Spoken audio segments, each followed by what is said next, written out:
श्रीराम नमस्कार. आज 5 एप्रिल 2026 श्रीमद भगवद गीता व मनुष्य जीवन भाग 64. अक्षर ब्रह्म योग या योगामध्ये भगवान श्रीकृष्ण आणि अर्जुन हे ब्रह्म, अध्यात्म आणि ध्यान ह्या तिन्हीच्या अनुषंगाने हा योग चालू होतो. ब्रह्म म्हणजे उत्पत्ती, मग ती मनुष्य देहाची असो, विचारांची असो, किंवा आपण ज्या विचारांमधनं एखाद्याच्या बाबतीत चांगले आणि वाईट असे गुण पाहतो, त्यांना सुद्धा ब्रह्म असं म्हटलेलं आहे.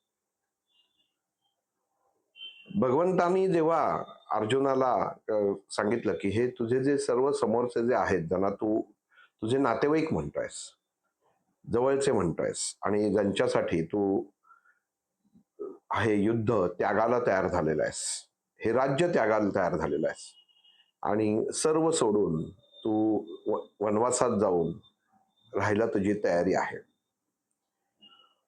ह्या गोष्टी आपण आतापर्यंत पहिल्यापासून या योगात आल्यात, हे आता बघत बघत ह्या अक्षर ब्रह्मापर्यंत आलेलो आहे. की जेव्हा हाच अर्जुन कृष्णाला प्रश्न करतो की जेव्हा द्रौपदीचं वस्त्रहरण होत असतं तेव्हा तू बाहेर उभा होतास आणि जोपर्यंत हाक मारली नाही तोपर्यंत तू काही आत आला नाहीस. तेव्हा आला असतास, थांबवलं असतास, तर कदाचित हे युद्ध थांबलं असतं किंवा अजून वेगळं काहीतरी घटना घडू शकली असती. याचा प्रश्न अर्जुनाने भगवंताला विचारला. भगवंतानी अर्जुनाला आठवण करून दिली की अर्जुना, तू स्थितप्रज्ञ आहेस, की जो दोन्ही बाजूनी बौद्धिकतेने विचार करणार आहेस. आज तू जो प्रश्न विचारलास, कारण आपल्याला सगळ्यांनाच माहितीये की अर्जुन हा सर्वसाधारण माणसाचे जे जीवन जगतानाचे प्रश्न आहे त्या अनुषंगाने कृष्णाला प्रश्न विचारत होता. पण हा प्रश्न जेव्हा अर्जुनाने विचारला तेव्हा कृष्णाला जाणवलं की हा आता वैयक्तिक गोष्टींवरती सुद्धा ह्याच्यामध्ये सामील करत आहे. कृष्णाने अर्जुनाला सांगितलं की जी व्यक्ती मनाने खंबीर असते ती व्यक्ती कुठलंही काम करू शकते. अर्जुनाने प्रश्न विचारला होता, द्रौपदी वस्त्रहरण जेव्हा चालू होतं तेव्हा द्रौपदीने जेव्हा हाक मारली आणि तू बाहेर होतास तेव्हा तू आलास, आणि ही घटना त्यावेळी तिला वस्त्र पुरवल्यानंतर थांबवली गेली. पण ही घटना तू जर घडूनच दिली नसतीस किंवा तिथं तू आला असतास तर कदाचित गोष्टी वेगळ्या असत्या. त्याला अनुषंगाने भगवंत हे उत्तर देत आहेत की निर्मिती करणं माझं काम आहे, आणि बुद्धी देणं, ज्ञान देणं हे सुद्धा माझं काम आहे. पण त्या ज्ञानाचा वापर करताना तुम्ही तुमच्या मनाशी अडकून राहिलात तर कितीही बलवान मनुष्य असो तो हतबलच होतो. तू जे सांगतोयस, तुम्ही जे भावंड होतात, ही सगळी मनाने हतबल झाले होतात. भीम कित्येक पराक्रम गाजवलेला, धर्म कित्येक युद्ध गाजवलेला, नकुल सहदेव, आणि तू स्वतः हजारो युद्ध तू केलेला, उत्तम साधना केलेला, असे 5 देह त्यावेळी तिथं पाहिजे होते. 5 एका पत्नीचे पती बसले असते तर गोष्ट वेगळी होती. पण ही 5 माणसं तेव्हा तिथं बसलेली होती जी मनाचं ऐकत नव्हती. आणि अर्जुना, मनुष्य जीवनामधला हाच सगळ्यात मोठा प्रश्न असतो, किंवा मनात मध्ये उत्पन्न होणाऱ्या गोष्टी जेव्हा आपण मनाच्या स्वाधीन करतो तेव्हा मनुष्य स्वतःचं वैचारिक अस्तित्व गमावून बसतो. माझ्या मनाप्रमाणे झालं नाही. आपण कित्येक वेळा म्हणतो की गोष्ट उत्तम झाली पण मनासारखं झालं नाही, मनाप्रमाणे झालं नाही. याचा अर्थ आपल्या विचारबुद्धीमध्ये कुठंतरी मी आणि मन अशा दोन गोष्टी आहेत. ही दोन कंपना आहेत की जी जागृत अवस्थेत असतात. कोण कोणाचा ताबा घेतं याच्यावरती सर्व गोष्टी ठरतात. तुम्ही पाची पुरुष तेव्हा तिथं जागृत अवस्थेमध्ये बसलेले होतात. तुम्ही त्या अबलेकडं म्हणजे द्रौपदीला उच्चारून भगवंत म्हणतात, पत्नी म्हणून पाहिलं म्हणून तुमच्या हातनं कुठलीही कृती घडली नाही. पण एक स्त्री म्हणून पाहिलं असतं तर कदाचित हे नियम मी मोडलेत असं तुम्हाला वाटलंच नसतं. हा एक भाग झाला.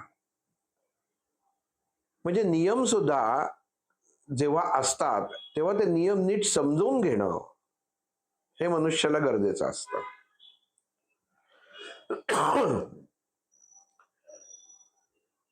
पाच अवस्था त्याच्याबरोबर दरबारात उपस्थित असलेले सर्व अधिकारी व्यक्ती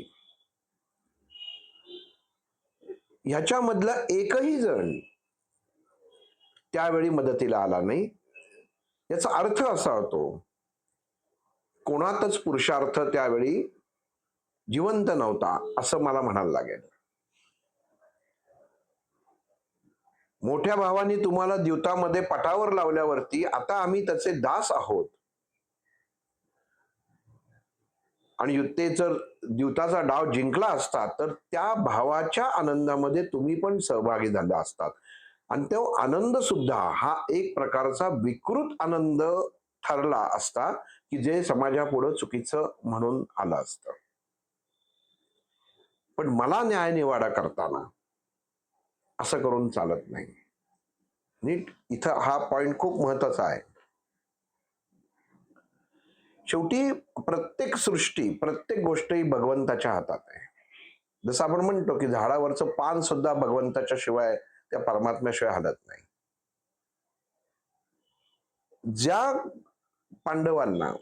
ज्या पांडवांच्या शिबिरामध्ये भगवान श्रीकृष्णांचा वावर असायचा, त्यांची वैचारिकता बौद्धिकता ही भगवान श्रीकृष्णांना पटत होती,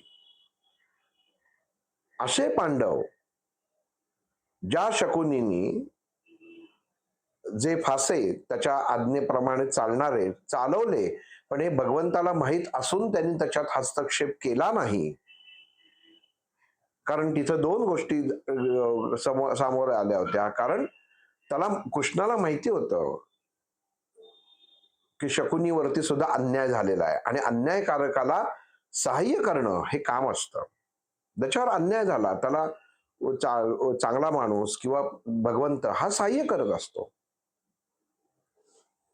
त्याच्या कुटुंबाला, शकुनीच्या कुटुंबाला, पूर्ण कुटुंबाला ह्या धृतराष्ट्रांनी मारलेलं असतं.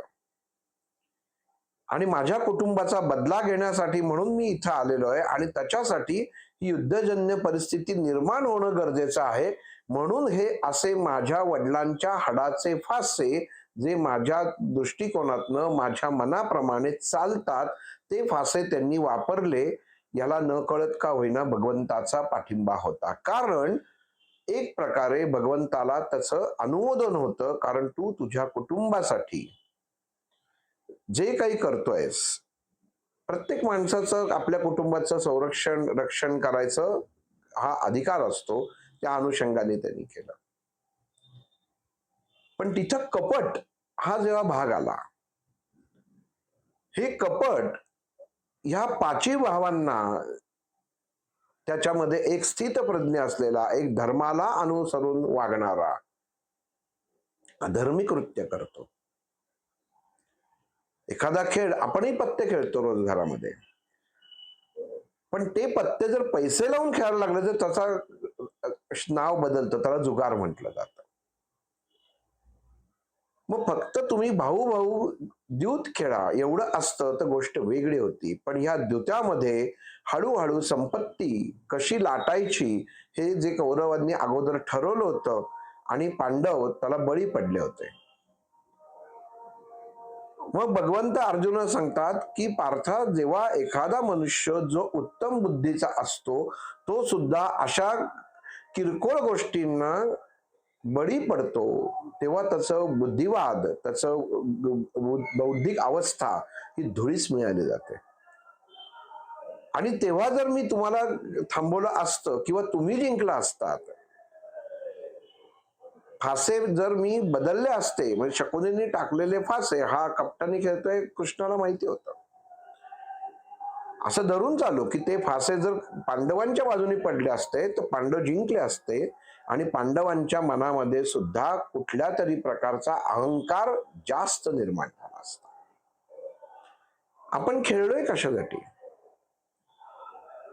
आज जर द्यूत खेळताना काहीतरी लावलं जातं डावावरती, जसं इंद्रप्रस्थ होतं तसंच यांनी महाल उभारलेला होता. हस्तिनापूर एका बाजूला हस्तिनापूर, एका बाजूला इंद्रप्रस्थ. पांडव जिंकले असते तर हस्तिनापूर त्यांना मिळालं असतं. म्हणजे कुठंतरी जुगारामध्ये कोणाचं नुकसान हे नक्कीच होतं, पण अहंकारही त्याच्याबरोबर जागृत अवस्थेमध्ये नक्कीच आला असता.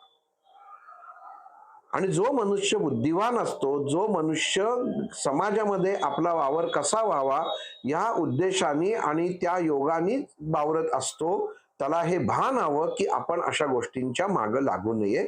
आणि त्या गोष्टींना ज्या व्यक्ती, ज्या प्रकृती मान्यता देतात, पाठिंबा देतात, त्यांना सुद्धा शिक्षाही मिळालाच पाहिजे. भगवंताचा न्याय हा पडद्यामागचा न्याय झाला.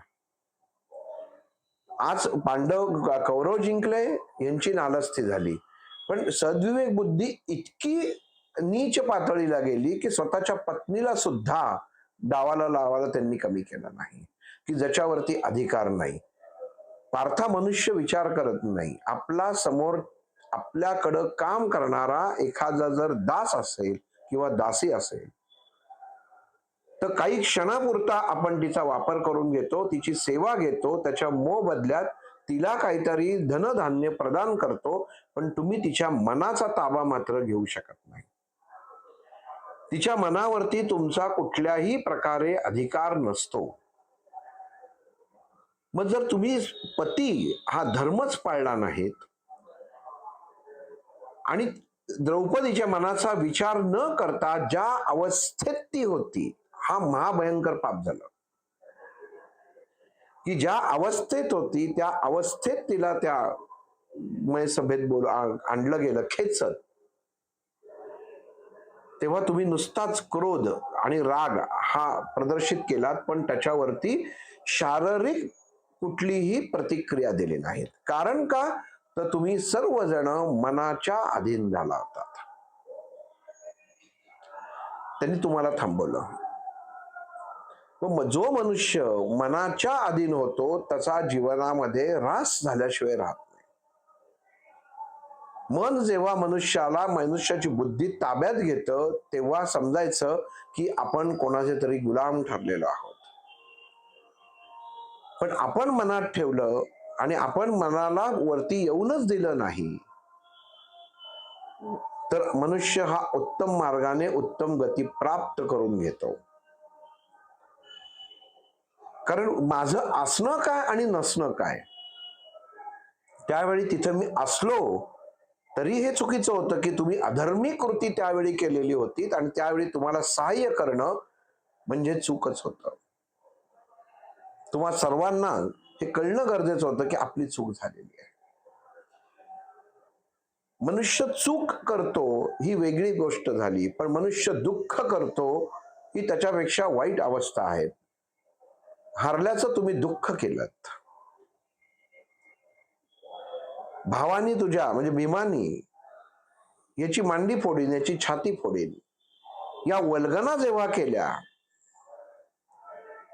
तेव्हा त्यातला पती जागृत अवस्थेत आला असं म्हणताच येणार नाही. कारण त्यातला माणूस जर तेव्हा जागृत अवस्थेत आला असता तर त्यांनी ती कृती त्याच वेळी केली असती. पण नको त्या गोष्टीमध्ये आपण आपल्या ज्येष्ठाला शब्द पाळणं याचा अर्थच तुम्ही तुमच्या मनाला दुसऱ्याच्या ताब्यात दिलेलं आहे. आणि तुम्ही सर्व भावंडांनी तुमच्या मनाला त्या ज्येष्ठ अशा युधिष्ठिराच्या ताब्यात दिलं. आणि हे ताब्यात देताना आपल्याला एक पत्नी आहेत हे तुम्ही सर्वजण विसरलात. कारण ज्या क्षणी एखादा डाव जिंकल्यानंतर तुम्ही ज्या प्रकारे आनंद व्यक्त केलात तो आनंद हा अतिशय विकृत दर्जाचा आनंद होता. मनामध्ये अहंकार आणि मोह उत्पन्न करणारा होता. कारण द्यूत हा खेळच मोह उत्पन्न करणारा आहे.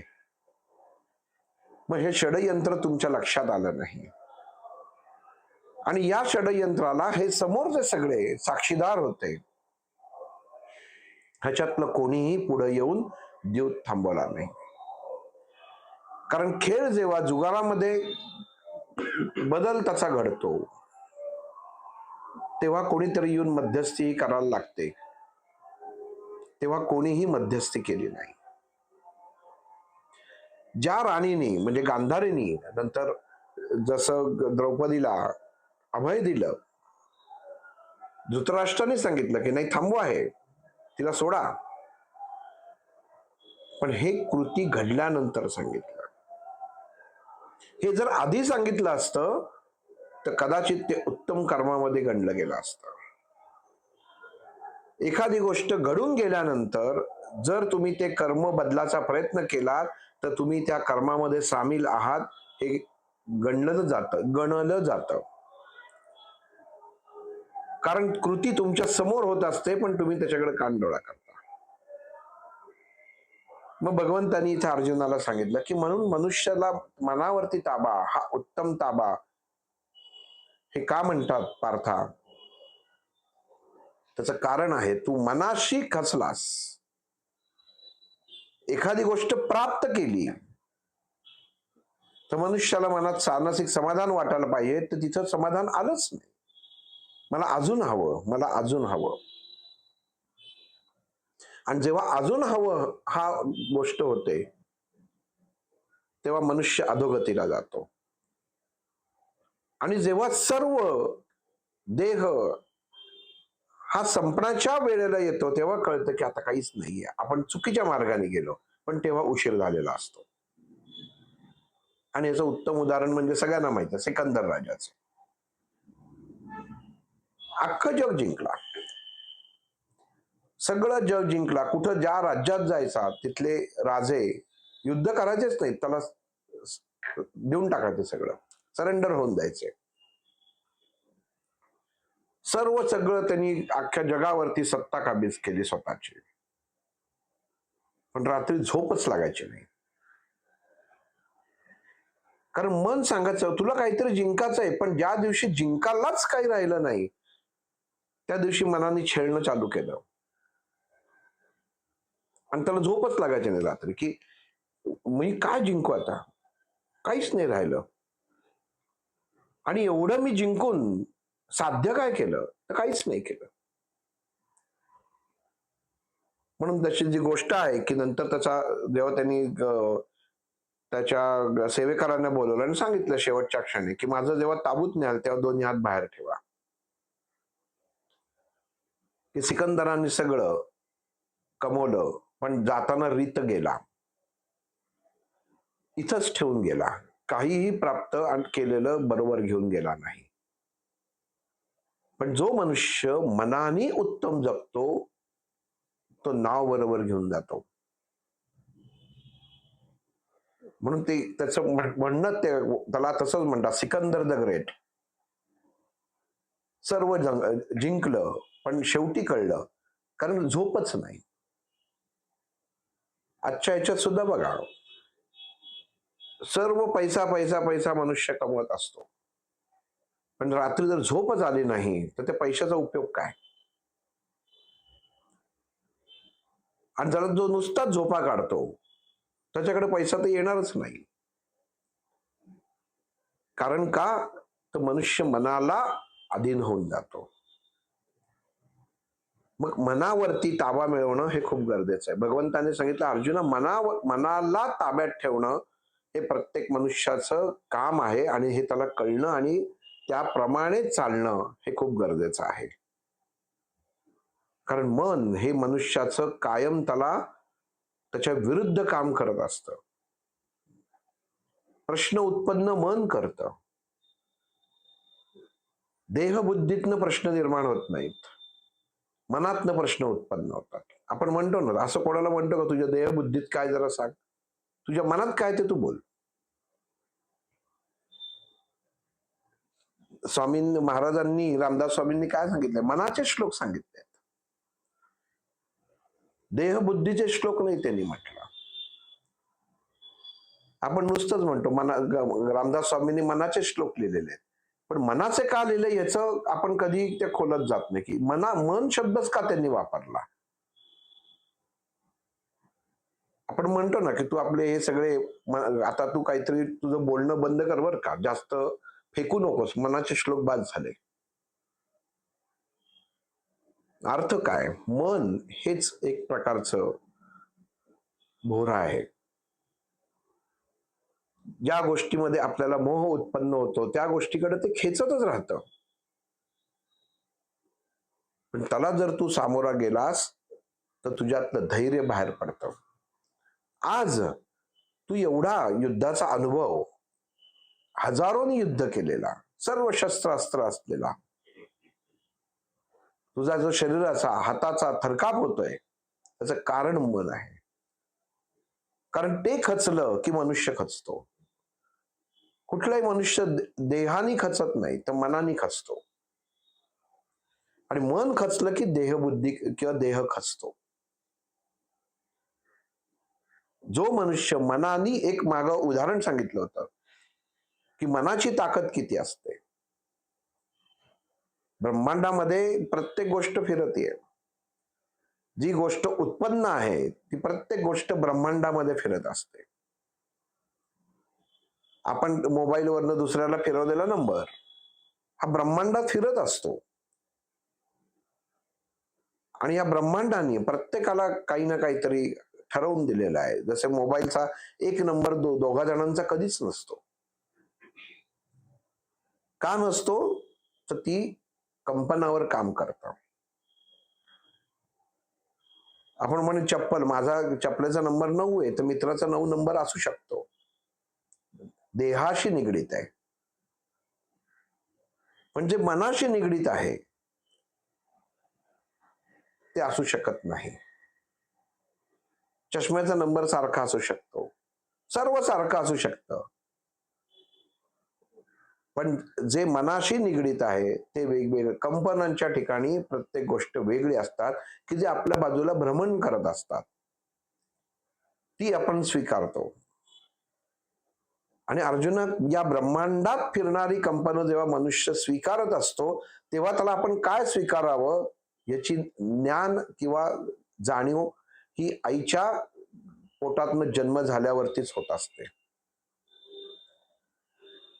जेव्हा आई छातीला लावते त्या बाळाला सांगायला लागत नाही ओढणं क्रिया काय आहे. त्या आईच्या छातीवरती दूध आरामात पितं, त्याला सांगायला लागत नाही, कारण ही भगवंतानी या ब्रह्मांडातली एक क्रिया आहे की त्या मुलानी, छोट्या मुलांनी, त्या बाळानी त्या क्षणी ती हेरली, तिचा वापर केला. मग ह्याच क्रिया, ह्या ब्रह्मांडात फिरणाऱ्या गोष्टी, तुला त्याचं सर्व ज्ञान आहे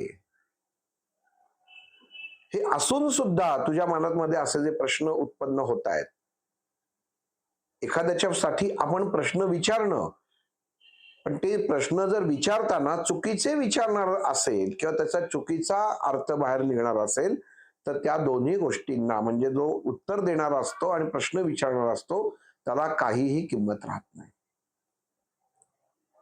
अर्जुन प्रश्न विचारतोय, पार्थ प्रश्न विचारतोय, समाजासाठी प्रश्न विचारतोय. प्रश्न विचारताना तुझा दर्जा घसरून देऊ नकोस. मी तिथं का नव्हतो हा तुझा वैयक्तिक प्रश्न झाला. त्याचं उत्तरही दिलं आणि त्याच्यात तुम्ही दोषी होतात हेही सांगितलं. म्हणजे प्रश्न विचारणाराच मनुष्य जर दोषी असेल तर ती मुलाखत बघणारा म्हणेल काय उपयोग आहे, बघ हा जो प्रश्न विचारतोय हाच मुळात दोषी आहे, तर आपण काय घ्यावं या मुलाखतीतनं. म्हणून तिचं कृष्ण अर्जुनाला भानावर आणून देतोय. समाजासाठी तुला प्रश्न विचारायचे, स्वतःसाठी नाही. तू तर चुकलेलाच आहेस, म्हणून ही अवस्था आता आलेली आहे. सर्व चुकलेले आहात. पण धर्म स्थापनेसाठी जर मूल्यमापन केलं तर तुमचं पारडं जड आहे.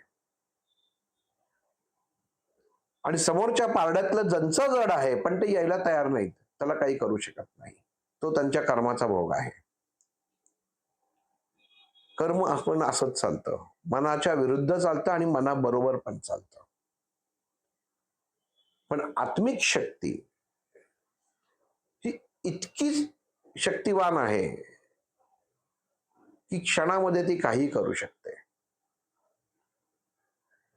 माग एक उदाहरण सांगितलं होतं कुठल्या तरी गोष्टीत किंवा काही याच्यामध्ये, की एका गावामध्ये एक मुलगा आणि त्याचा धाकटा भाऊ, दोघंही लहान असतात, सायकलीवरनं फिरत चाललेले असतात आणि फिरता फिरता गावाच्या बाहेर येतात. तिथे एक विहीर असते. ते लावतात सायकल, तिथं लावतात आणि विहिरीत बघतात तर मोठा भाऊ विहिरीत पडतो आणि विहिरीत पडल्यानंतर त्याला पोहता येत नसतं आणि वरती येणार कसा, त्याला पायऱ्याच नसतात, रहाट असतो, त्याला बादली असते. तो धाकटा मुलगा भाऊ सगळीकडे ओरडतो, माझा भाऊ पडलाय, माझा भाऊ पडलाय, पण ते काही उपयोग होत नाही, कोणीच नसतं आजूबाजूला. आणि तो वरनं बघतो की मोठा भाऊ बुडतोय, आता बुडत चाललाय. तो त्याला सांगतो तू बादलीत बस. आणि तो धाकटा भाऊ ज्याच्या अंगात आपण बघितलं तर, म्हणजे विचार केला तर एक तपेली उचलायची ताकद नसते, ते तो त्या भावाला ओढून त्या रहाटण्यातनं बाहेर काढतो आणि तो मोठ्या भावाला वाचवतो. आणि जेव्हा गोष्ट घरी कळते तेव्हा वडील दोघांनाही मारतात. आणि खेडेगाव असतं त्यामुळं बाजूला माणसं जमा होतात की काय झालं, तर सांगतात की मुलं खोटं बोलायला लागली, मास्तरांचं मुलगा खोटं बोलतात. हा धाकटा सांगतोय की हा मोठा भाऊ पडला होता आणि ह्यानी त्याला विहिरीतनं ओढून बाहेर काढला. कसं शक्य आहे, ह्याची ताकद बघा. ह्याला एक बादली साधं तांब्या नीट उचलता येत नाही, तर हा बादली माणसासकट खाली विहिरीत पडलेलं कसं काय ओढून काढणार. पण गावातलंही कोणी विश्वास ठेवत नाही, सगळे नावं ठेवायला लागतात. पण त्या गावामधला अजून एक हुशार असतो, तो मात्र विश्वास ठेवतो. तो म्हणतो माझा विश्वास आहे. तो म्हणतो की माणसाचं मन हे इतकं बलवान असतं की आपण जसं म्हणतो कधीतरी की 12 हत्तींचं बळ आलं, तर ते हत्तीचं बळ आपल्या प्रत्येकाच्या मनात असतं की ते जागृत अवस्थेत तुम्ही आणलं तर देहामध्ये ती ताकद तयार होते की ती तुम्ही कधी अनुभवलेलीच नसते. आणि इथं भगवंत अर्जुनाला सांगतायत ती तुझी ताकद गेलेली आहे, कारण तू मनाच्या स्वाधीन झालेला आहेस. मनुष्य मनाच्या स्वाधीन होतो. ज्या घरामध्ये अडचणी येतात, जीवनामध्ये अडचणी येतात, त्या सर्व व्यक्ती मनाच्या अधीन झालेल्या असतात. मी कायम प्रयत्न करत असतो सगळ्यांना बाहेर काढायचा. म्हणून इथं त्यांनी ध्यान योग जो अक्षर ब्रह्मामध्ये सांगितलेला आहे, स्वाध्याय सांगितलेला आहे की स्वतःचं अध्ययन, स्वचं अध्ययन म्हणजे मनाची ताकद कशी वाढवायची. माणसानी देहाबरोबर देह कितीही उत्तम बलवान बनवा, पण मन उत्तम बनवण्यासाठी तुम्हाला साधनाच लागते. तुम्ही व्यायाम करून, कष्ट करून, शेती करून, उत्तम खाणं पिणं ठेवून देह उत्तम ठेवू शकता, पण एवढा मोठा देह जर मन कमकुवत असेल तर क्षणात कोसळतो. आणि कितीही लहान असेल आणि मन कणखर असेल तर कुठल्याही गोष्टीला तो सामोरं जाऊ शकतो आणि संकटातनं नक्कीच बाहेर पडू शकतो. म्हणून स्वच अध्ययन अर्जुन असणं महत्वाचं आहे. म्हणून ध्यान हे करणं गरजेचं आहे. आपण मनाच्या मागे जातो. तू म्हणतोस तसंच करू नको, आपण आता ध्यान नको करायला. कारण काय करायचं आहे तेच मनुष्याला कळत नाही. एखादी गोष्ट प्राप्त झाली, एखाद्या गोष्टीवरती विजय मिळवला, तर ती गोष्ट मनातनं जात नाही. मन ते तुला सारखी आठवण करून देते, तू या गोष्टीचा विजय मिळाला होतास, तू असा आहेस, तू तेवढा मोठा आहेस, तू असा आहेस, आणि ते तुझ्या मनामध्ये अहंकार निर्माण करतं. इतकं वाईट मन हे असतं. आणि तू ते ताब्यात ठेवत नाहीस तर ते तुला ताब्यात ठेवतं. म्हणून सगळ्या गोष्टींची अडचण आहे. आज तू राहिलेलं नाहीयेस, तुझं मन हे आता काम करत आहे, म्हणून हे सगळं तुझी शारीरिक अवस्था झालेली आहे. आज मनात आलं म्हणून तू मला म्हणलास की एवढ्या वर्ष बरोबर होतास, पण तुझं गुरुतत्व सांगितलं नाहीस. पण देहात होतो तेव्हा तू ओळखलं नाहीस, कारण मनाच्या कुठल्याच दृष्टिकोनातनं तू मला पाहिलं नाहीस.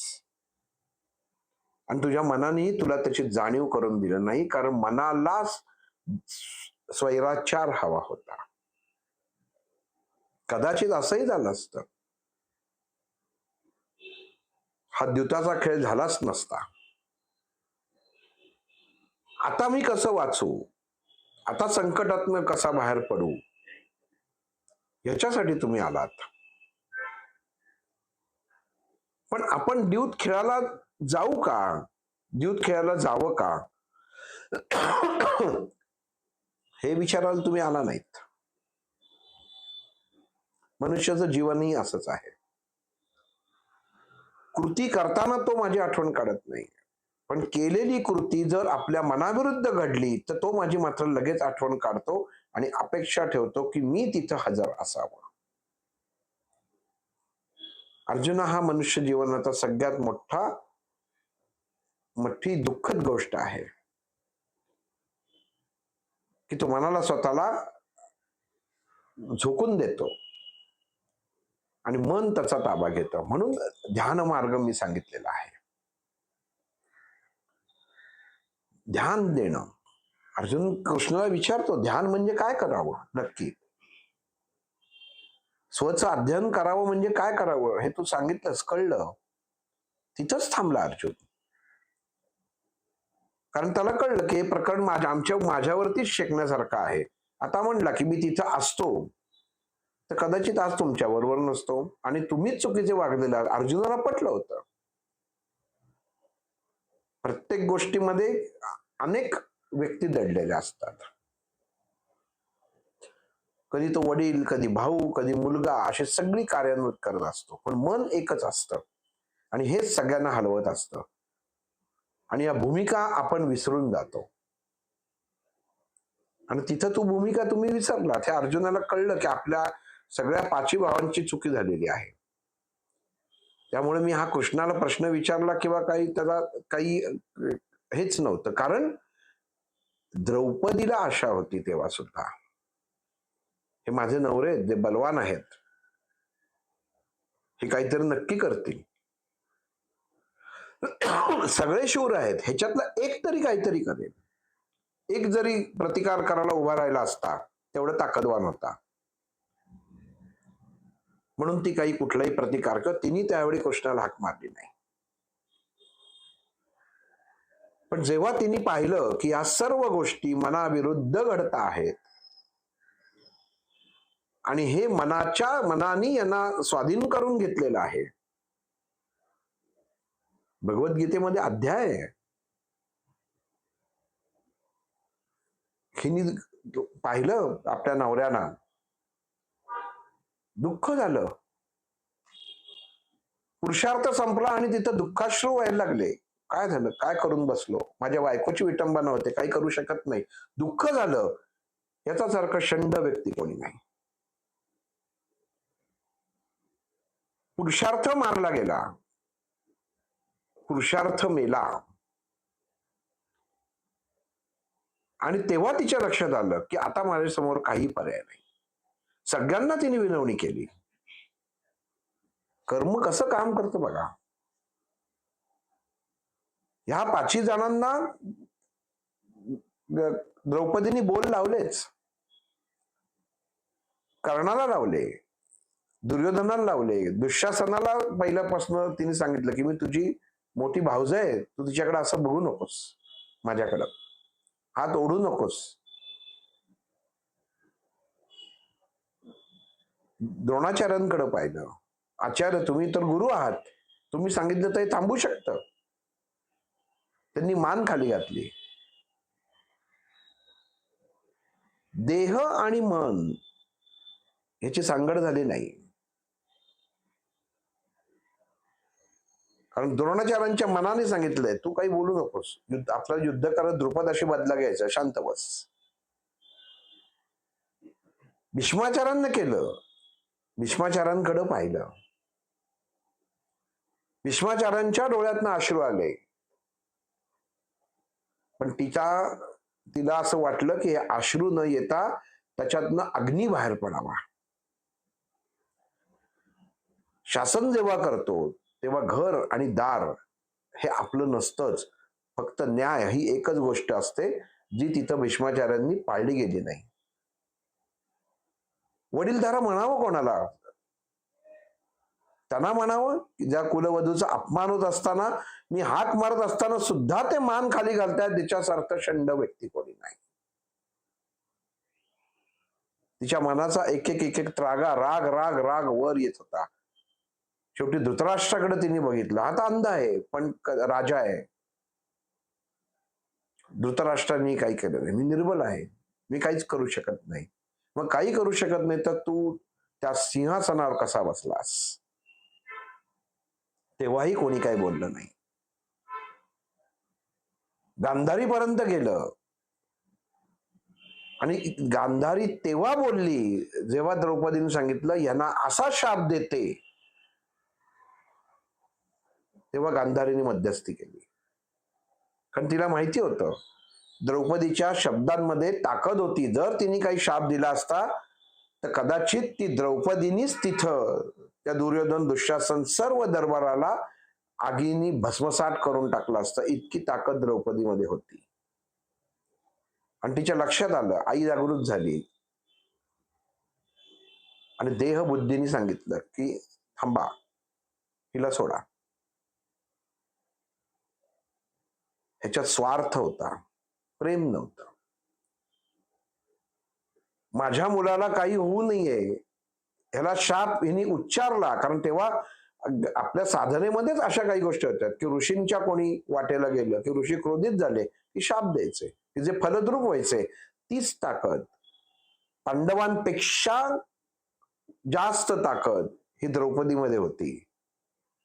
इतकी ताकदवान होती ती, अग्नितत्वाला स्वीकारलेली होती आणि त्याची जाण गांधारीला होती की आपल्या मुलांबद्दल काही जर बोलली तर त्याप्रमाणे घडेल, तर त्याच्यापेक्षा आत्ताच्या आत्ता थांबवा. ही तिच्यातली स्वार्थी आई जागृत झाली. परत मनाने खेळ खेळले. हे सगळे मनाचे खेळ आहेत. भगवंत अर्जुनाला हे मनाच्या खेळाची कथा सांगतायत. मग अशा नीच माणसांना जे फक्त देहबुद्धीतनं, मनुष्य कशासाठी होतं, एखादा मनुष्य रडत येतो, आपण त्याला म्हणतो का रे, का रडतोयस, तो अति रडतो. आपण त्याला काय झालं, तू काळजी करू नको, मी आहे. पण त्या मनुष्याच्या मनात काय चाललंय हे बाहेरच्या माणसाला ओळखता येत नाही. असंच इथं चाललं होतं. ही सगळी जग किंवा हे सगळं दुनिया ही त्यावेळी जी घडलेली होती, ही सगळी कृत्रिम प्रेमाची दुनिया होती. द्रौपदीने प्रत्येक दरवाजा ठोठावून पाहिला होता, कोणीतरी मदत करा, कोणीच केली नाही. आणि कोणीच केलं न करता पहिल्यांदा का हाक मारली नाही तिने? कृष्णाला पहिल्यांदाच तिने हाक मारायला पाहिजे होती, पण तिला कुठेतरी मनामध्ये वाटलं होतं की माझा नवरा आहे, एकतरी येईल, माझं सासर आहे, एकतरी येईल, कोणीही आलं नाही. म्हणजे महाभारतातला द्यूत खेळ आणि पुरुषार्थ ह्याचा जर सांगड घालायचा प्रयत्न केला तर षंड आणि शिक्षेला पात्र असेच सर्वजण होते, जी त्यांना शिक्षा नंतर मिळालीच आहे. पण म्हणून मग द्रौपदीला कृष्णाचा धावा करायला लागला की तू ये, आता मला तू वाचव. कृष्णाचं जेव्हा आवाहन केलं तेव्हा सुद्धा एकतरी नवरा बोलला, म्हणजे माझ्या पत्नीची मी रक्षण करू शकत नाही, पण दुसरा रक्षण करतोय म्हणून आपली पत्नी दुसऱ्याला हाक मारतोय आणि आपण अश्रू गाळत बसायचं. भगवंतांनी यांना सांगितलं, मनाचा हा सर्वात मोठा कमकुवतपणा आहे. हा शरीराचा नाही, हा मनाचा कमकुवतपणा आहे पार्था, की तुमची चूकच झाली. मला हाक मारल्यानंतर मी यायचं की नाही हा भाग वेगळा होता, मी येणारच होतो. तिने हाक मारो न मारो, पण शेवटपर्यंत मनुष्याला अपेक्षा असते, प्रतीक्षा असते, त्याच्यापैकी कोणीही साथ दिली नाही. नीट भगवद्गीता वाचली तर कळतं की जेव्हा वस्त्र पुरवलं गेलं, असं म्हणतात लज्जा, आपण ते मालिकांद्वारे वगैरे बघतो, कशा तऱ्हेने कृष्णाने तिचं द्रौपदीचं रक्षण केलं, एक वलय निर्माण केलं की ही आता ह्याच्या वलयामध्ये सुरक्षित राहील. पण हेच वलय करायच्या अगोदर भगवंतांनी प्रत्येकाला संधी दिली, असं सोडलंच नाही. आणि ह्याच बरोबर त्यांनी हेही सांगितलं, हिच्या कर्माचं फळ सुद्धा हिला मिळालं. आपण जीवनामध्ये बोलताना, कृती करताना भान ठेवत नाही, बोलून मोकळं होतो.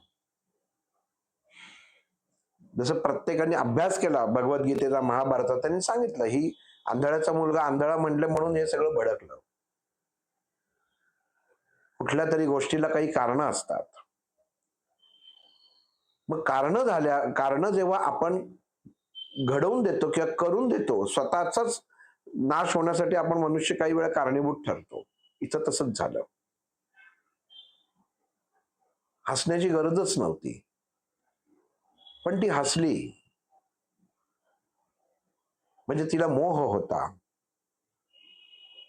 की मी ज्या राजवाड्यात राहते तो इतका सुंदर आहे की याच्यामध्ये कोणाला कळत पण नाहीये पाणी कुठलं आणि फरशी कुठली. आणि त्याच्यात हा आंधळ्याचा मुलगा पडला. आधीच मनामध्ये राग. भगवंतांनी याला सांगितलं, ही सुद्धा मनाची ती अवस्था आहे. मन कसं करतं, हसाची तिला सांगितलं, हस तू, हस याच्यामध्ये तू हस, त्याला चिथव.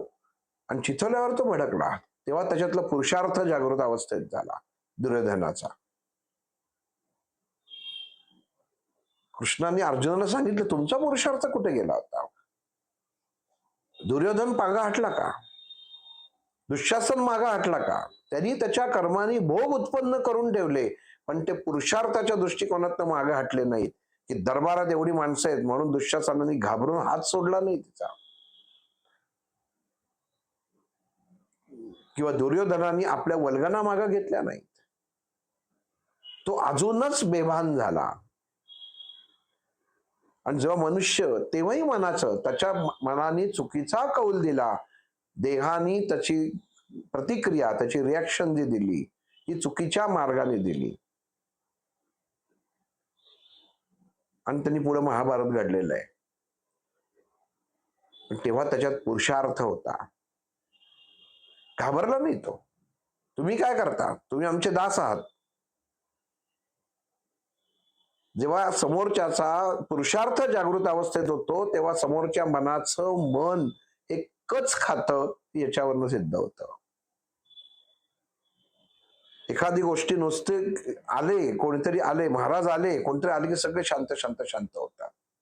एखादा किती गाव गुंडा असो, गावामध्ये गुंडगिरी असो किंवा काही असो, आणि मग त्या गावात त्या राज्याचा मुख्यमंत्री असो, तो किती बारीक असो, तो आला की सगळे शांत होतात. का?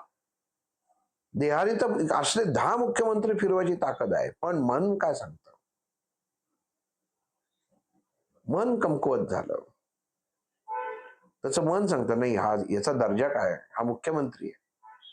हा बारीक जरी असेल, याच्यात ताकद जरी नसली तरी हा मुख्यमंत्री आहे. त्याचं मन सांगतं तू शांत बस. म्हणजे देह असून उपयोग नाही. मग इथं भगवंत अर्जुनाला सांगतायत, ह्या तुमच्या झालेल्या चुका आहेत. त्याचे भोग तर त्यांनी उत्पन्न केलेच, पण त्याच्यात तो पुरुषार्थ होता, आणि तो पुरुषार्थच तुझ्या बायकोला लागला. त्यांनी ज्या पद्धतीने हिणवलं, डोळ्यासमोर आहे ना, 5 पती महापराक्रमी हे असून सुद्धा एखाद्याची तेवढी योग्यता पण नाही अशी व्यक्ती त्या 5 पतींसमोर एखाद्या स्त्रीचा अपमान करते, तिला किती राग आला असेल, किती चिडली असेल. पण हे सुद्धा भगवंतानी पाहिलं, कारण भगवंत अर्जुनाला म्हणाला की हा सृष्टीचा नियम आहे, मी शेवटच्या क्षणापर्यंत अपेक्षा ठेवत असतो, अन्यथा मी आहेच आहे. पण ज्यावेळी मी सुबुद्धी आणि कुबुद्धी दोन्ही वाटतो, तेव्हा मी पण आशा ठेवून असतो काहीतरी घडेल, आणि तिच्या कर्माच्या अनुसाराने तिचं फळ तिला तिथं मिळालं. ती बोलली, त्याची चूक झाली, त्याची तिने तिचं क्षमा मागितली असती तर तो विषय तिथं संपला असता. त्याच्यानंतर पुढच्या गोष्टी घडल्याच नसत्या. म्हणून भगवंतानी कायम भगवद्गीतेमध्ये सांगताना सांगितलेलं आहे की मन हे दोन्ही बाजूनी कार्यान्वित असतं. फक्त ज्याच्यावरती अत्याचार होतो तोच म्हणजे चूक हे आहे, मनुष्य गरीब आहे असं नाही, त्याची कुठेतरी चूक असते, आणि तोही कोणाची तरी वाट बघत असतो. जसं हिनी नवऱ्यांची सगळ्यांची पाहिली, नाही झाल्यावरती भगवंताले वलय निर्माण केलं. पण तेवढंच हस्तक्षेप नाही केलं जीवनामध्ये. लढाई तुमची तुम्हालाच लढायची होती, सगळ्यांना कळलं आता काय आपण असं असं आहे, आपलं सगळं गेलेलं आहे. भगवंत अर्जुन सांगतात, जो मनुष्य मनाच्या विरुद्ध घटना करतो, जो मनाच्या विरुद्ध कृती करतो, तो सर्वस्व गमावल्याशिवाय राहत नाही. म्हणून मनाला पहिलं आपण ताब्यात ठेवणं गरजेचं आहे. हे काय करतंय म्हणून स्व अध्ययन पाहिजे, आपलाच अभ्यास आपण करणं गरजेचं आहे. एखादी गोष्ट प्राप्त झाल्यावर आपण शांत बसत नाही. एक गाडी आल्यावर आपण शांत बसत नाही, आपलं लगेच मन सांगतं एकच आली, अजून एक पाहिजे. तुम्हाला ते कायम उस्कवत असतं, स्थिरता लाभू देत नाही. मग ह्या मनाला पहिल्यांदा अर्जुना ताब्यात ठेवणं गरजेचं आहे. म्हणून स्व अध्ययन करणं गरजेचं आहे, आणि स्व अध्ययनासाठी आपल्या मनाची, आपल्या देहाची ओळख आपल्याला असणं गरजेचं आहे. म्हणून ध्यान योग हा खूप महत्वाचा आहे. ध्यान कसं करायचं? अर्जुन कृष्णाला विचारतो की तू ठीक आहे, पण ध्यान अवस्थेने एवढ्याच या गोष्टी सगळ्या प्राप्त होऊ शकतात? कृष्ण अर्जुनला म्हणतो, ज्याचा तू महत्व देतोय त्याला किंमतच दिली नाही तर त्याचं कामच नाही काही, तो काही विचारच करू शकणार नाही. आजही तुझ्या हा तुम्हाला प्रश्न कोणी विचारला? तुझ्या मनाने विचारला की फक्त ध्यान केल्यानंतर मला ही अवस्था प्राप्त होईल का? फक्त शांत ठिकाणी ध्यान प्राप्त होतं का? तर नाही होत. लक्ष हे क्षणोक्षणी मनाचं काम करत असतं आणि ते साध्य करत असतं. तुझ्या खांद्यावरचं गळून पडलेलं हे गांडीव हे मन खचल्यामुळे झालेलं आहे.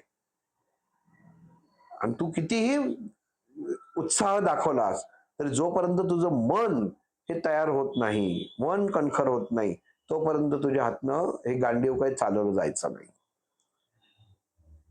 त्यामुळे मन काय आहे, तुला जे काय शिकवलं होतं आणि तू ज्या काही साधना केलेल्या होतास त्याचा विचार तू कर, ते तू आठव. कारण तिचं कृती अशी झाली होती ना समोर. यांनी काय सगळं केलं होतं, एखाद्यानी डिग्री पीएचडी होल्डर आणि 10 गुणिले 10 100 होतात का असा जर प्रश्न केला तर तो हास्यास्पद आहे. लोकांना कळेल हा नाटक करतोय. तुला तसं करून चालणार नाहीये. आणि मग या अवस्थेमध्ये इथं कृष्ण अर्जुन अर्धा उभा दाखवलाय. आधी थरकाप होऊन पडलेला आहे आणि मनाच्या अवस्थेवर, मनावरती तू काम कर हे जेव्हा कृष्ण अर्जुनाला सांगतो तेव्हा अर्जुन उभा राहायला दाखवलेला आहे. आणि तो कृष्णाला प्रश्न करतो, मनावरचा ताबा कसा मिळवायचा हे सांग. सोपं सांग रस्ता. आता युद्धाचा प्रसंग आहे, जास्त तू कृती करायला सांगशील तर तेवढं होणार नाहीये. असा पटकन मार्ग सांग की मनुष्याला असा मार्ग हवा की तो त्यातनं पटकन बाहेर पडू शकेल. कृष्णाने अर्जुनाला सांगितलं की काम, क्रोध, मोह, मत्सर, माया आणि अहंकार ह्या गोष्टी न माझा देह मी दिलेला आहे, हे तू मान्य कर. काम, क्रोध, मोह, मत्सर, माया आणि अहंकार या सर्व रिपूंना मी माझा देह प्रदान केलेला आहे. म्हणजे मनाला जिंकण्यासारखं काहीच राहणार नाही. कारण मन हे काही ना सारखं जिंकायचा प्रयत्न करत असतं, विरुद्ध घटना करत असतं. तू तुझ्या मनालाच सांगितलंस हे काही नाही, हे मरणारच आहेत, तरच ते काम करणार आहे. तुझं युद्ध सोपं जाणार आहे. तुला माझा स्वीकार करायचा अर्थ काय की माझ्या विचारधारेने तू चल. जेव्हा तुझं मन सांगेल हे एवढे जे आहेत ना, ठीक आहे, आता एवढं मी तुला उकल करून सांगितलेलं आहे चुका कशा झालेल्या आहेत त्या. त्यामुळे तुझ्या मनामध्ये आता कुठला इतर प्रश्न हे उत्पन्न व्हायची किंवा राहायची काही गरजच नाहीये. सगळ्यांचा हिशोब तुला दिलेला आहे, त्याच्यात तुमच्या चुकांचा पण तुम्हाला हिशोब दिलेला आहे. पण तुम्ही केलेल्या चुका या सर्व समाजाला भोगायला लागतायत हे तुम्ही कायम लक्षात ठेवा. धर्मस्थापनेसाठी जे धर्मासाठी काम करतात त्यांचंही कुठेतरी गणित बिघडल्याशिवाय तो धर्माची स्थापना होत नाही. कारण जर युद्धच खेळला नसता, भांडणच झाली नसती, युद्धाचा प्रश्नच नव्हता. म्हणून भगवंत सांगतोय की एखादी उत्तम गोष्ट जेव्हा घडायची असते त्या 2 अवस्था निर्माण व्हायला लागतात. त्याला द्वंद्व त्यांनी म्हटलेलं आहे. द्वंद्व, मनाचं द्वंद्व, आणि मनामध्ये ते द्वंद्व लावून द्यावं, आपल्या मनालाच लावून द्यावं द्वंद्व. बसा खेळत, दोघही त्याच्यामध्ये भांडण करत बसा, मी मला पाहिजे तेच करणार. अर्जुनाला लक्षात येत नाही की कृष्णाला विचारतो मनाचं द्वंद्व कसं चालू करायचं. अशा कुठल्या 2 अवस्था माझ्याच मनामध्ये मी प्रगट करायच्या किंवा जागृत अवस्थेत न्यायच्या की ज्यांनी कळेल की माझा देह उत्तम मार्गाने, स्थिर मार्गाने झालेला आहे, पण मन हे आता फसलं गेलेलं आहे. कृष्ण अर्जुनाला सांगतो तिथं की मनाला तू विचारणं बंद कर, म्हणजे द्वंद्व अवस्था निर्माण होते. आपण सकाळी झोपेतनं उठल्या उठल्या म्हणतो की आजची करायची कामं, की लगेच त्याचा ताबा मन घेतं की आज हे तू करू नकोस किंवा आज हे तू लगेच कर. पण जर तू उठल्यावरती कृती सुरू केलीस, मनाला विचार नाही केलास, तर मन तुला कित्येक वेळा तुझ्या देह बुद्धीला ठोठवायचा प्रयत्न करेल. आणि ही कृती ध्यानाच्या मार्फतच होते. देहामध्ये स्थित असलेल्या ज्या नाड्या आहेत, ह्या सर्व नाड्या आपल्या ह्या विचारबुद्धींशी निगडीत आहेत. म्हणजे अक्षर ब्रह्म योगामध्ये ध्यान, स्वाध्याय आणि ध्यान योग हे जे 3 भाग भगवंतांनी केलेले आहेत, त्याच्या देहाची रचना, श्वासाची रचना, आपण जो घेतोय तो श्वास कसा घ्यायला पाहिजे, आपण प्राणायाम करतो कसा करायला पाहिजे. जसा मगाशी अर्जुनाने प्रश्न विचारला की बाकी सगळं जाऊ दे, आत्ताच्या क्षणी बोल. तू म्हणशील ध्यान करत बस, रोज करत जा, ती गोष्ट वेगळी. आत्ता काय, आत्ता ताबडतोब मला काहीतरी त्याच्यावर उत्तर पाहिजे. मग ह्याच्यामध्ये भगवंतांनी ध्यान योगामध्ये प्राणायाम चे सर्व प्रकार हे अर्जुनाला सांगितलेले आहेत. मनातली गोष्ट कशी खोडायची, आपोआप खोडली गेली पाहिजे. मनातले विचार कसे नष्ट करायचे, आपोआप नष्ट केले गेले पाहिजेत.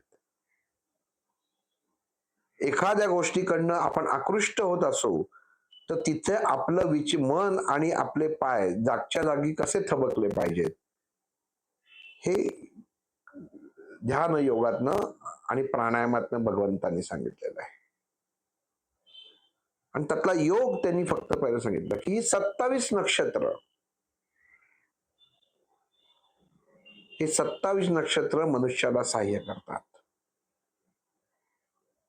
या 27 नक्षत्रामध्ये आपण बघा, आपल्या 12 राशींची प्रत्येकाची नक्षत्र आहेत. म्हणजे आपण ही पत्रिकेच्या अनुषंगाने बघतो, पण भगवंतांनी तेव्हापासून सांगितलं ही 27 नक्षत्र आहेत. ह्या नक्षत्रामध्ये ती ताकद असते. त्या क्षणी त्या नक्षत्राचं आवाहन केलं की देह स्थिर व्हायला लागतो. हा पहिला सोपमार्ग भगवंतांनी सांगितला आहे.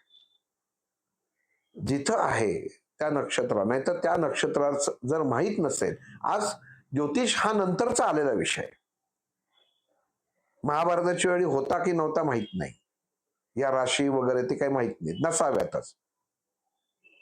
पण नक्षत्र अभ्यास हा तेव्हाही होता, योग तेव्हाही होता. आणि भगवंतांनी सांगितलं या नक्षत्रांचं मंत्र असतात, तसं 27 नक्षत्रांचा जो मंत्र आहे तो मनुष्याने जर जपला तर त्यातलं पाहिजे ते नक्षत्र जागृत अवस्थेत येतं आणि ते आपल्या मनाचा ताबा घेतं. म्हणून नक्षत्राला कायम महत्व दिलेलं आहे. म्हणून अर्जुन ही एक किल्ली आहे जी ध्यान योगासाठी महत्वाची आहे.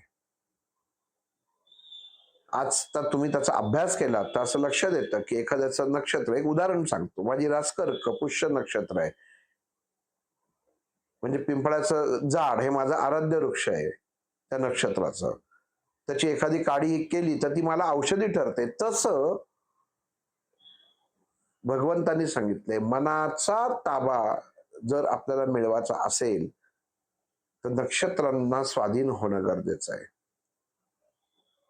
आणि आजच्या काळामध्ये आपल्याला ज्या सर्वसामान्य अवस्था आता सध्या अडचणी येतात, चिंता येतात, या नक्षत्रांच्या वृक्षाच्या मार्फत त्याचं निवारण होतं. हे नंतर ज्योतिषांनी आपल्या इतिहासामध्ये मांडलेलं आहे किंवा आपल्या पुढच्या रिसर्च मध्ये मांडलेलं आहे, संशोधनात मांडलेलं आहे. पण भगवंतांनी अर्जुनाला सांगितलं फक्त नक्षत्राचा जो श्लोक आहे तो जर एकदा म्हटला तर ते नक्षत्र आपल्या देहाचा ताबा घेतं. आणि तो ताबा घेतल्यानंतर मनुष्य देह स्थिर व्हायला लागतो. ही ध्यानाची पहिली पायरी आहे.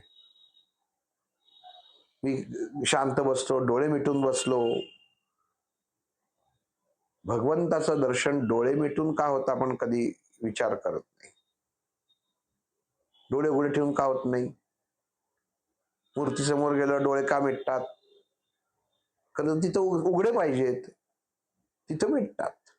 का मिटतात? कारण ही कृतीच भगवंतानी आपल्या देहामध्ये स्थित करून ठेवलेली आहे. आणि जेव्हा तुम्हाला मागाचं असतं तेव्हा ते मन तुमचे डोळे उघडत, मग ते पाडावतात आपल्याला एखाद्या मूर्तीकडे बघून, डोळे बघून,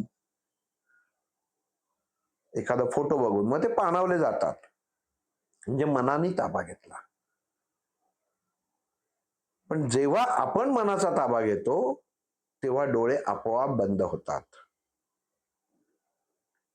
हा त्यांनी ध्यानाची दुसरी पायरी सांगितली.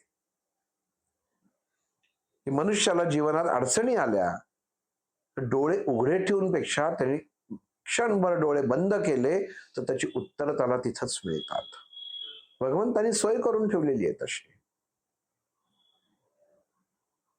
तशी तू सोय कर, तसं तू बघ.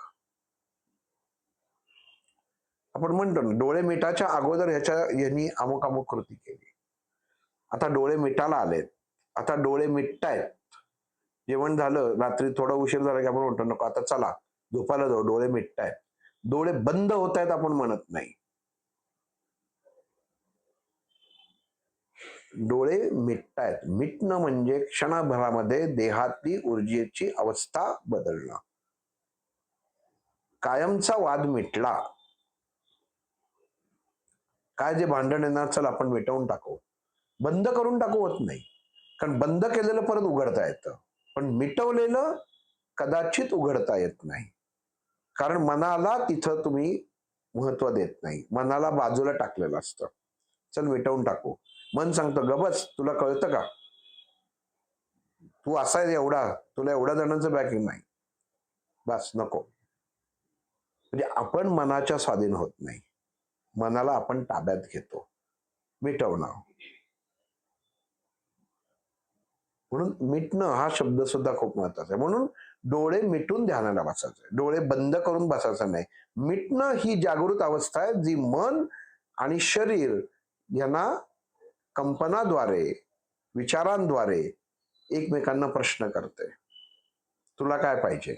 डोळे मिटले की 100 प्रश्न माणसाच्या मनामध्ये उत्पन्न होतात. तर ते द्वंद्व होऊ द्यावं. जो मनुष्य ध्यानाला बसतो, जो म्हणत असेल मी बसल्या बसल्या लगेच माझं ध्यान लागतं, ध्यान लागतं म्हणजे खोटंच बोलतो तो. कारण डोळे मिटल्यानंतर द्वंद्व चालू होतं, मनामधले विचार येतात आणि एक अवस्था अशी येते की तुमच्या सहस्त्रारावरती त्याचा प्रहार होतो. इथं तिथली ऊर्जा बदलते. तेव्हा समजायचं मनाचं प्रकरण मिटलेलं आहे. ती ध्यान अवस्था दिलेली आहे.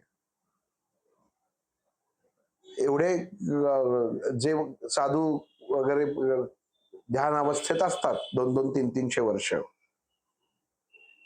ते आपण कधी विचार करत नाही ते खातात काय, पितात काय.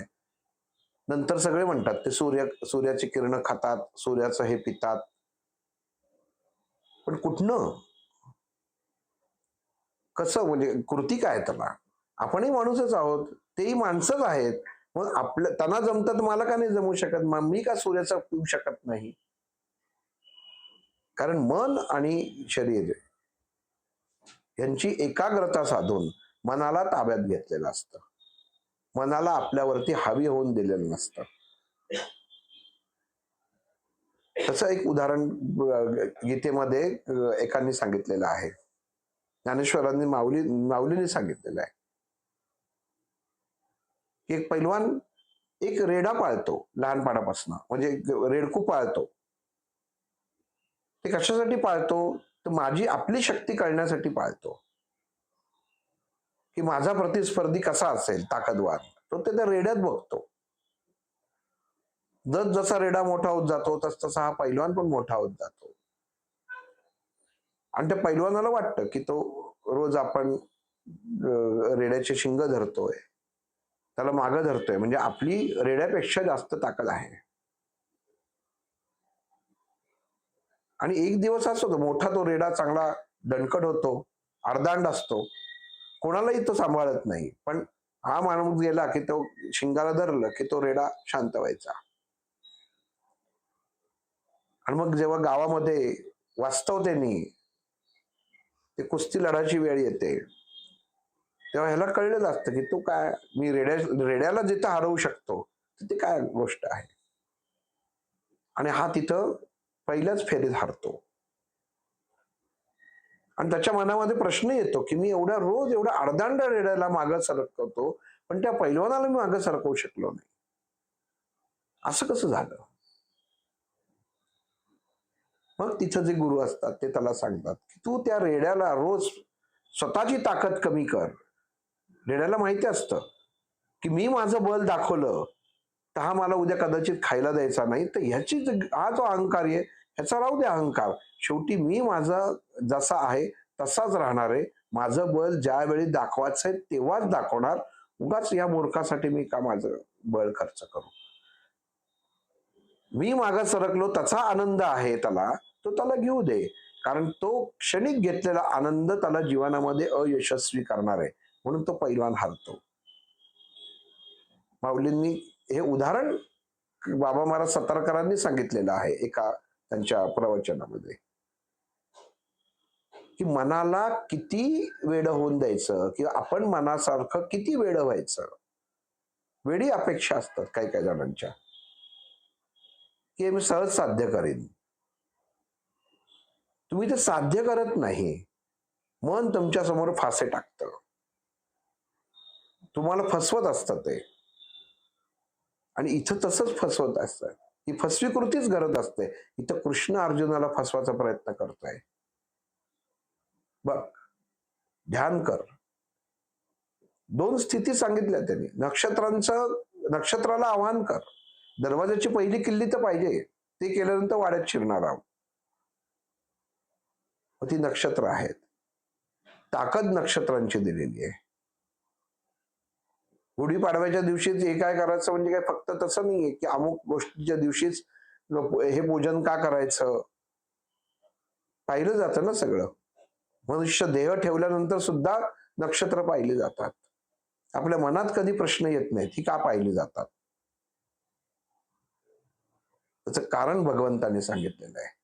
मनाशी खेळणार, मनाला स्थिरता करणार, आत्मिक भाव स्थिर करणार नक्षत्र हे एकमेव साधन आहे. हे भगवंतांनी सांगितले. अस्त्र आहे. आपणही आता वापरू शकतो. कुठेतरी मनाची अस्वस्थता झाली, प्रत्येकाला आपली रास माहिती आहे, त्याचं नक्षत्र माहिती आहे, त्याचं नाव घ्यायचं. इथं भगवंतांनी अर्जुनाला श्लोक सांगितला आणि मग ध्यानात सांगितलं डोळे मीट, क्षणिक डोळे मीट, क्षणासाठी डोळे मीट, जास्त मिटू नको. कधी मारुती आणि प्रभू रामचंद्रांना बघितलंय तिथं मारुती डोळे उघडे ठेवून मारुतीकडे बघतोय रामाकडे बघतोय डोळे मिटून मारुती राया प्रभू रामचंद्रांच्या चरणाकडे बघतायत किंवा त्यांची जी दास ही भूमिका आहे ही डोळे मिटून आहे, डोळे उघडे ठेवून नाहीये.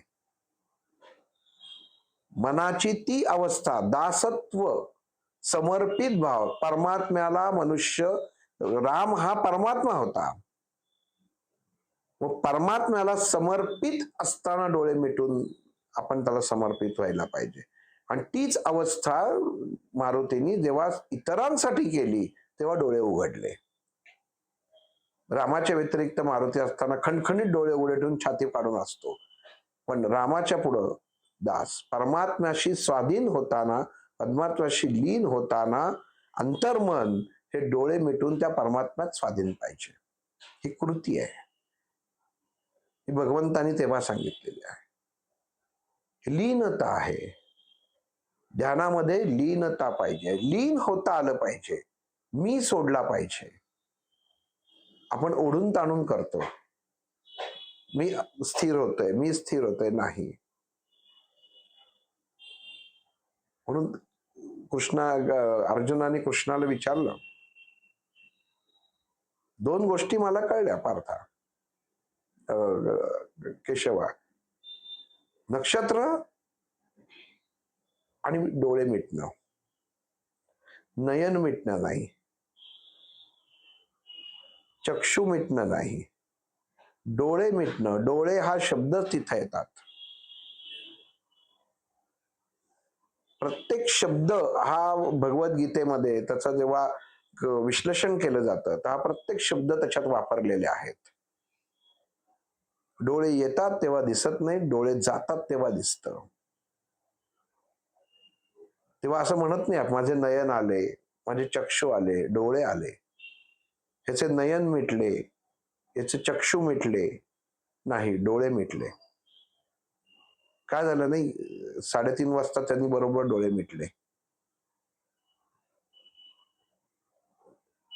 ही कृती, ह्या गोष्टी या भगवंतांनी या अक्षर ब्रह्म योगामध्ये उत्पत्तीपासून लयापर्यंत मनुष्याच्या देहातल्या कृती आणि अवस्था लिहून ठेवलेल्या आहेत. हे आपण रोजच्या जीवनात वापरतो पण आपण त्याच्याकडे लक्ष देत नाही.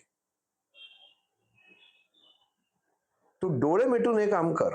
अर्थ काय? भगवंतावर विश्वास ठेव आणि काम कर. मी तुला डोळे मिटून सांगतो.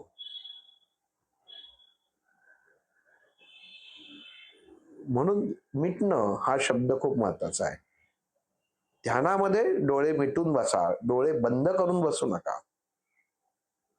मिटणं भगवंताशी एकरूपता, बंद करणं फक्त देहाशी एकरूपता राहणे, मनाशी एकरूपता राहत नाही.